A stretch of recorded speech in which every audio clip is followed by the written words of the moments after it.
Hello नवाब sir. Hello sir. हाँ। Sir जैसा बहुत सारे बच्चे जानते हैं कि हम लोगों की तो एजुकेशन मोस्टली साथ में हुई है, 11 12 में साथ थे। फिर हम लोग जब बीटेक की इंजीनियरिंग की डिग्री ले रहे थे तो भी साथ थे।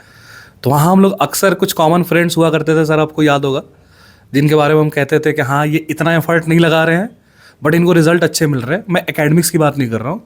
जैसे बहुत सारे बीटेक के बाद प्रोफेशनल कोर्सेज होते हैं, जैसे एमबीए होते हैं, या कहीं जॉब के लिए अप्लाई करना है या कोई जॉब इंटरव्यू है, उनकी बात कर रहा हूँ। तो उसमें हमको दिखता था कि वो इतना एफर्ट नहीं लगा रहे हैं बट प्लानिंग बेहतर कर रहे हैं, और प्लानिंग बेहतर कर रहे हैं तो उसका उतना ही एफर्ट में अच्छा रिजल्ट आ रहा है। और हम लोग भी इस चीज़ के कायल थे, अक्सर डिस्कस करते थे। तो वैसे ही मेरे को लगता है सर कि ऑर्गेनिक जैसे हम 11 12 में पढ़ते थे, तो ख़ास तौर पे सर मेरा ऑर्गेनिक केमिस्ट्री बहुत बुरा था। मैंने किताबें हज़ारियों बदल दी, एक के बाद एक किताब पढ़ा, बट उससे कोई फ़ायदा एट लास्ट स्कोर के ऊपर नहीं आया।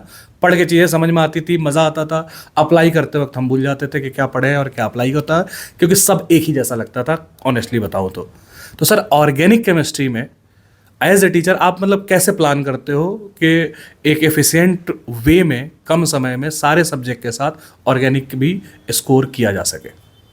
तो सर हम बात कर रहे हैं ऑर्गेनिक केमिस्ट्री नीट और जेई के लिए। पीएचडी थोड़ा ही कहीं नहीं है, नीट और जेई का गोला बहना है। ठीक है, उसके लिए सर दो चीज़ें हैं। ठीक है, एक तो कुछ पोर्शन है जो आपको कॉन्सेप्ट से सीखना पड़ेगा, समझना पड़ेगा।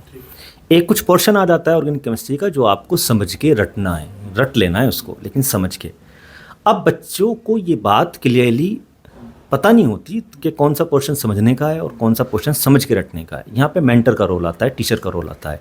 वो डिफ़ाइन कर दे कि बेटा ये आपको पढ़ना है और ये आपको समझ के रट लेना है। बस इतनी सी ही है ऑर्गेनिक केमिस्ट्री। प्योर कॉन्सेप्ट पे जाओगे तो टाइम चाहिए, प्योर रटने पे जाओगे तो रात को रटोगे और सुबह भूल जाओगे। ठीक है, तो इम्पोर्टेंस है प्लानिंग की, प्रॉपर प्लानिंग की, और उसके लिए अच्छा मेंटर चाहिए। सर जैसे बहुत सारे टीचर ये भी कहते हैं कि हाँ मेरा नोट्स पढ़ लो, सारे क्वेश्चन उसी में से आते हैं, तो इस बारे में क्या कहोगे सर आप?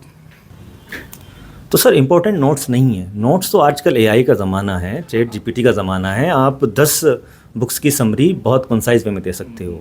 तो असल जो चीज़ है वो है कि बच्चे नोट्स को किस तरह से अपने माइंड तक लेके जा रहे हैं और उनको कितने क्लियरिटी के साथ वो चीज़ें याद हो रही हैं, और उनको क्लियरली ये पता चल रहा होगा कि ये चीज़ रटने की, ये चीज़ समझ के रटने की है।